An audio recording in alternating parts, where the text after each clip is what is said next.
Pulivendula ZPTC ఎన్నిక కాకరేపుతోంది. ఇరు party సంబంధించిన అగ్రనాయకులు సైతం ప్రచారంలో పాల్గొంటారు. ఒక జెడ్పీటీసీ స్థానానికి జరిగే ఎన్నిక కోసం ఒక రాష్ట్ర స్థాయిలో నేతలందరూ కూడా ప్రచారంలో పాల్గొంటారు.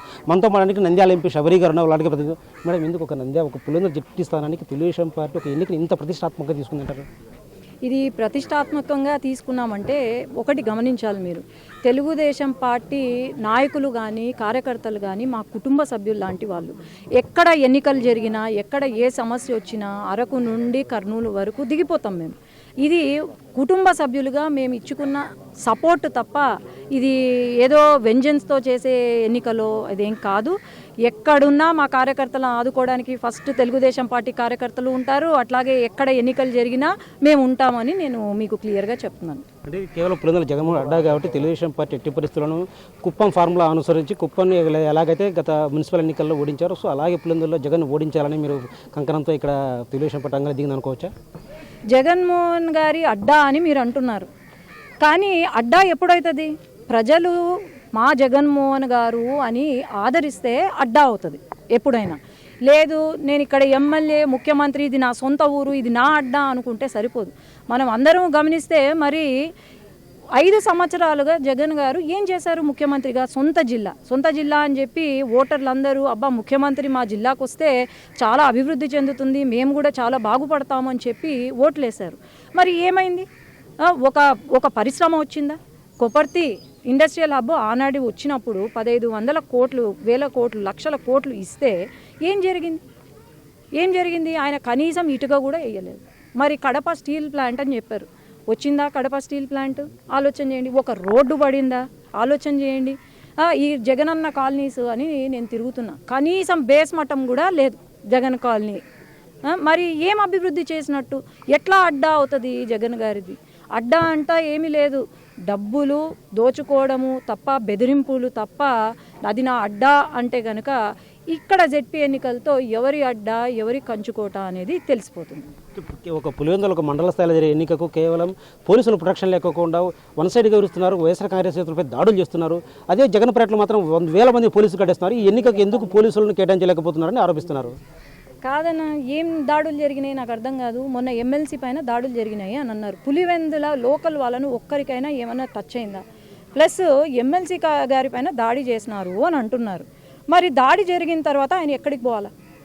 మామూలుగా దాడి జరిగితే గవర్నమెంట్ హాస్పిటల్ పోయి ఎమ్మెల్సీ కడతారు, గవర్నమెంట్ హాస్పిటల్ పోతారు. కానీ ఈయన ఎక్కడ పోయినాడు? జగన్ గారి మామ హాస్పిటల్కి పోయినారు. ఆడనే అందరూ ప్రెస్ మీటు అబ్బా నాకు దెబ్బలు తగిలినాయి అని చూపిస్తారు, కానీ అక్కడ దెబ్బలు తగిలినాయా లేదా కూడా తెలీదు. ఒకసారేమో ఇక్కడ నెత్తికి బ్యాండేజ్ చేస్తారు, మళ్ళీ ఇంకొక ప్రెస్ ఏమో చేతికి బ్యాండేజ్ చేస్తారు. అసలు ఎక్కడ తగిలినాయి దెబ్బలు ఏంటి? నాన్ లోకల్స్ వచ్చి ఇక్కడ ఇన్వాల్వ్ అయ్యి ఘర్షణలకు గురయ్యి తెలుగుదేశం పార్టీ పైన ఒక మచ్చ తీసుకురావాలని తప్ప ఏం లేదు. మనం అందరికీ తెలుసు వీళ్ళు రాజకీయాలు ఓడిపోతున్నాము అని తెలిస్తే ఎట్లా ఉంటాయి వీళ్ళ రాజకీయాలు. మనం చూసినాం ఆనాడే సొంత చిన్నాన్నను కూడా హతమార్చారు. మరి సొంత చిన్నాన్నను చంపినప్పుడు కనీసము ఏమన్నా చేస్తున్నారా? ఒక కొడుకుగా ఏమన్నా న్యాయం చేశారా ఆ కూతురికి అంటే లేదు. ఇప్పుడు కూడా అదే ఓడిపోతామని చెప్పి ఈరోజు అంతా దాడులు చేపించి అందు చేస్తున్నారు తప్ప ఇంకేముంటుంది ఇక్కడ? అంతకుమించి ఏం లేదు. ఎవరికి కావాలా ప్రొటెక్షన్? మేము నీతిగా చేసే రాజకీయ నాయకులకు మాకేం ప్రొటెక్షన్ అవసరం లేదు. ఈరోజు లతమ్మ ఒక్కటి పోయి ప్రచారం చేయమన్నా చేస్తారు. ఈరోజు బీటెక్ రవి గారు ఎన్నో సంవత్సరాల నుండి పులివెందులలో అపోజిషన్ ఎవ్వరూ నిలబడలేని దగ్గర రవి గారు నిలబడి ఎన్నో సంవత్సరాలుగా పోరాడుతున్నారు. తెలుగుదేశం పార్టీ జెండా ఇక్కడ ఎగిరేస్తుంది అంటే రవి గారి వల్ల, అక్కడ ఉన్న నాయకుల వల్ల, కార్యకర్తల వల్ల. ఇది మనం అందరం గమనించుకోవాలా. లేకపోతే వాళ్ళ అడ్డా అయితే ఇక్కడ తెలుగుదేశం పార్టీ కార్యకర్తలే కనపడరు. కానీ ఈరోజు ఇంటింటికి తెలుగుదేశం పార్టీ కార్యకర్తలు ఉన్నారు కాబట్టి మీరే నిర్ణయించుకోవాలి. ఇంకా అంటే ఇటీవల సునీతమ్మ గారు కూడా చెప్పారు, వైఎస్ వివేకాన్ని చంపింది బీటెక్ రవి, తర్వాత ఆదినారెడ్డి వీళ్ళంటూ కూడా సంతకం పెట్టాలంటూ అవినాష్ రెడ్డి ఒత్తిడి చేశారని. అయితే నేను దాన్ని తిరస్కరించానని చెప్పారు. అంటే ఈ వైఎస్ వివేకాన్ని సొంత మానవాళ్ళు చేశారు సార్. సో ఈ హత్యని ఎలా చూస్తారు? హత్యని ఎలా చూడడం ఏంటి? జరిగినప్పుడు గుండెపోటు అని చెప్పిరి, సాక్షిలోనే వచ్చింది గుండెపోటు అని చెప్పి. ఆ తర్వాత మళ్ళా సునీతమ్మ వచ్చి లేదు ఇది నాకు పోస్ట్ మార్టం చెయ్యాలి అని చెప్తే సాయంత్రానికి ఇది గుండెపోటు కాదు ఫస్ట్ బీటెక్ రవి గారు చేశారు అన్నారు.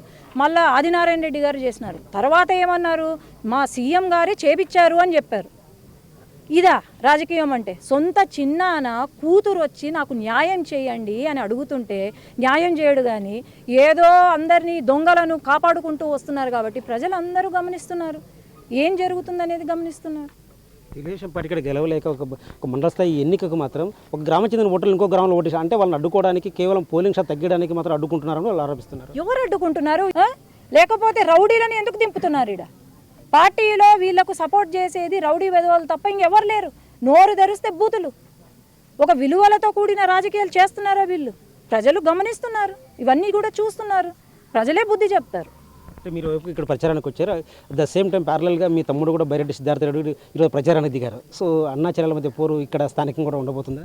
అన్నా చెల్లెల మధ్య పోరుంటే నేను గెలిచేదాన్నే కాదు, అది చెప్పండి. ఆడ సీటు ఎవరికి వచ్చింది, ఎవరు గెలిచినారు? ఇడ ఎవడు అన్న ఎవడు తమ్ముడు? ఇక్కడ ఇదో నా అన్న తమ్ముడు ఉన్నారంటే ఇక్కడ తెలుగుదేశం పార్టీ కార్యకర్తలు తమ్ముడు తమ్ముడు అని అక్క పైన ఎవరు కేసులు పెట్టరు.